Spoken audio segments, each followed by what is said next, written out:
been in a toxic relationship with somebody else? They take you for granted, steal from you, and just try to hurt you every chance they get? Eventually you'd say, enough is enough. We're breaking up. Well, in 1776, the colonists had a similar thought for Parliament and King George. We get into all about the most famous breakup letter in American history right now on History's News. Welcome back to History's News. We bring you the facts straight from the past. I'm your host, Bob, and today we dive into the Declaration of Independence, the most famous breakup letter in American history. To help us understand the who, what, when, and why of this event, we have a reporter live in the field in Jefferson.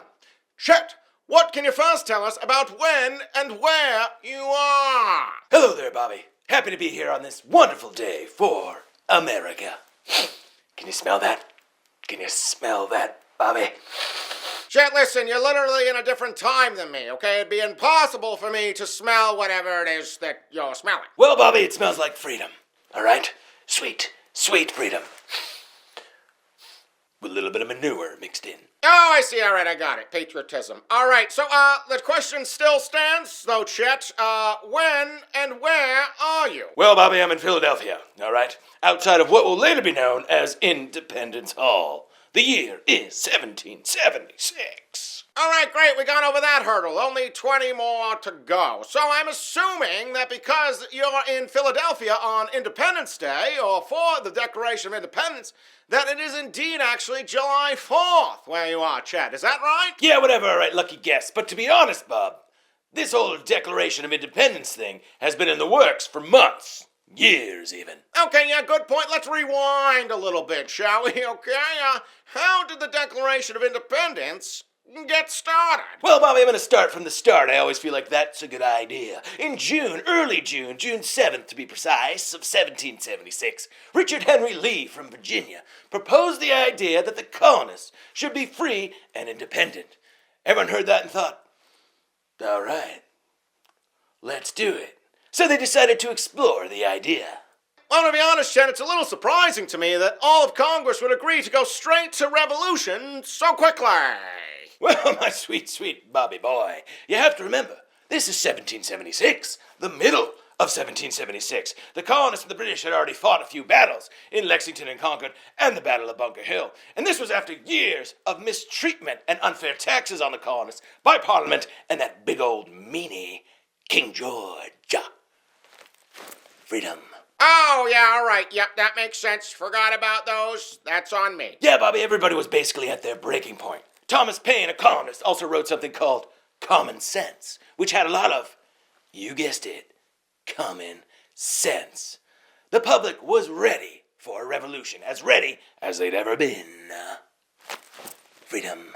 Okay, so Congress decides to explore this idea from Richard Henry Lee about a full-on revolution, about sovereignty, but now what? Well, no, they gotta write the darn thing, Bobby, all right? It didn't just appear out of air like some weird space creature. Okay, on June 11th, Congress appointed 5 people known as the Committee of 5 to write the first draft of the Declaration of Independence. Those on the committee included Robert Livingston, Roger Sherman, John Adams, Benjamin Franklin, and Thomas Jefferson. Oh, you don't say. Okay, I see. So the Declaration of Independence was written by 5 different people. Interesting. Not quite there, Bobby, all right? Not quite. Patience, all right? You're like a chipmunk who's drank 20 Red Bulls, all right? Let me do my thing, all right? At John Adams' urging, Congress appointed one person to lead the writing of the Declaration of Independence. Thomas Jefferson. Jefferson wrote the first draft in isolation, or mostly by himself, in 17 days. He occasionally brought snippets. Oh, I like that word, snippets. Small pieces to Benjamin Franklin and John Adams for edits and input. 17 days, man. Jeez. That is a long time to write something. Yeah, well, it's a pretty important document there, Bob. It's one of the most important documents in our nation's history. It's not like it's a grocery list, right? Jefferson took a lot of ideas from the philosophy of enlightenment by John Locke. He was also heavily influenced by the aforementioned Thomas Paine. Okay, so there was a committee of 5, and it was written mainly by Thomas Jefferson with input from John Adams and Ben Franklin. But after they finished their draft, what did they do with it? Well, the committee then presented the draft to Congress on June 28th. Very interesting, Chet. Now, what else? They officially voted yes for independence on July 2nd. Wait, hold on a second there, Chet. So they decided to vote for independence on July 2nd? Why then do we celebrate our Independence Day on July 4th? I'm not gonna lie, I like it that way better. The 2nd of July doesn't have quite the same ring to it. While they agreed to vote for independence on July 2nd, they still did not have a final document. All right? They wanted everybody to put in their input. So they started making more edits with all of Congress providing their opinions. And I'm not going to lie, Bobby, they tore it up like Christmas wrapping paper. All right? They removed about 1/4 of the original writing and started to make a ton of edits. Well, that must have been really hard for Thomas Jefferson after spending so much time writing the first draft. You know, Chet, this is why I don't let anyone read my poetry. It's magical, but it's mine. Yeah, they really chopped it up there, Bobby. All right, give it a real buzz cut, you know. Thomas Jefferson apparently was not too happy during this, sulking in the corner, needing Benjamin Franklin to come over and tell him some jokes just to make him a little bit happier. However, when they tightened up the document and made it sound more like a legal document, Congress had agreed on many of the ideas. All right, so it took them a couple more days to get some more edits in and make everything the way they wanted. Perfectionists, I see. Is that right? Yeah, that's right, Bobby, okay? It took him a couple of days to agree, but on July 4th, Congress officially adopted the document. So what were the other contents of the document there, Chet? Other than telling King George that we were breaking up? Yeah, you know, other than telling Parliament and King George, it's not you, it's me. But it's definitely you. The Declaration of Independence had a few other roles. First, it aimed to establish exactly what a government's role is. And it said that a government should only exist by the consent of the governed. So they're saying that when the government does a terrible job, it doesn't look after its citizens, it should be fired or replaced by those chosen by the people. Yes? Basically, Bobby boy, okay, they said that if a government fails to protect its citizens' natural rights, which they outlined as life, liberty, and the pursuit of happiness, then the citizens have no choice but to fight it. If the government keeps pushing you and pushing you and pushing you, you have no choice but to rise up. Like a loaf of bread. Or something else that rises up. What else rises up?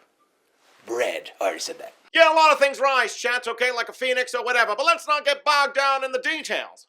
What else can you tell us? Yeah, Bobby, the document was also a way for colonists to tell the rest of the world not only why they were doing what they were doing, but also that they were now a free and independent nation. It was a chance for them to establish some legitimacy as a new country. They knew they were going to need help from other countries like Spain and France if they were going to eventually win the war. So the Declaration of Independence was a way to establish some credibility of this new country. I understand that, Chet. You know, it sounds like they just wanted a little bit of credibility. Yeah, they knew the other countries were going to read it, so they made sure to include a list of 27 reasons why they got to this point. They kept the receipts, and they put them out there. Put out all the dirty laundry. So Congress was really concerned with how the rest of the world was going to see them. I get that, all right? That's why I spend 7 hours on my hair every day. Yeah, they didn't just do it for other countries, though, Bobby. They did it for their own people, for the colonists, or now former colonists. They wanted to be known as the United States of America, and they felt like they needed a document that could unite all the people in their quest for revolution. You know, Chet, I don't want to be dramatic, but I'm gonna be dramatic. This sounds like the point of no return. Absolutely, Bobby. There was no going back after this. This was the point of no return. It was time to stand and fight for your rights. All right, so Congress has written it. They voted on it. Now what? Now here's the kicker though, Bobby. Even though the document was approved on July 4th, only John Hancock and the Secretary Charles Thompson signed it. It was basically like the press release version. John Hancock's signature did basically say, "Come at me, bruh." You know, that's a brave move by Mr. Hancock, I'm not gonna lie, but I thought there were like 50 guys that signed this thing. Patience, Bobby. All right. Most of the other members of Congress did not actually sign the document until August 2nd. They had somebody with really neat handwriting write a clean version on parchment. However, when it was ready, all of them lined up to sign the Declaration of Independence, which was actually a really big risk, because if they were to lose the war, they were basically signing their own death. So King George naturally got the full declaration with all the names, and he started shaking in his little booties. Actually, the copy sent to England on July 8th was a printed copy, and not the original version with all the signatures and the list of grievances. All the king basically saw was John Hancock's signature. He was hardcore, all right? Once the Declaration was confirmed, and everyone agreed on it though, it was printed en masse and sent to all of the colonies for the colonists to read. Very interesting there, Chet. Really nice job here today. We're out of time, though. Is there anything else you want to add to the report? Just this, Bobby, okay? The Declaration of Independence didn't actually win the war, all right? It was just the point where the colonists said, enough is enough. We are no longer under your rule. We declare ourselves free and independent nation. All right? It still took years and years of fighting for them to win that freedom. And those who put their name on the document and were part of it took a massive risk in doing that. But eventually, as we know, we were able to win our freedom and become our own country. Freedom, Bobby. Powerful stuff there, Chet. This document really changed the course of American history. That's all the time we have for today, everyone. Thank you for joining us on this episode of History's News. I'm your host, Bob. Good night.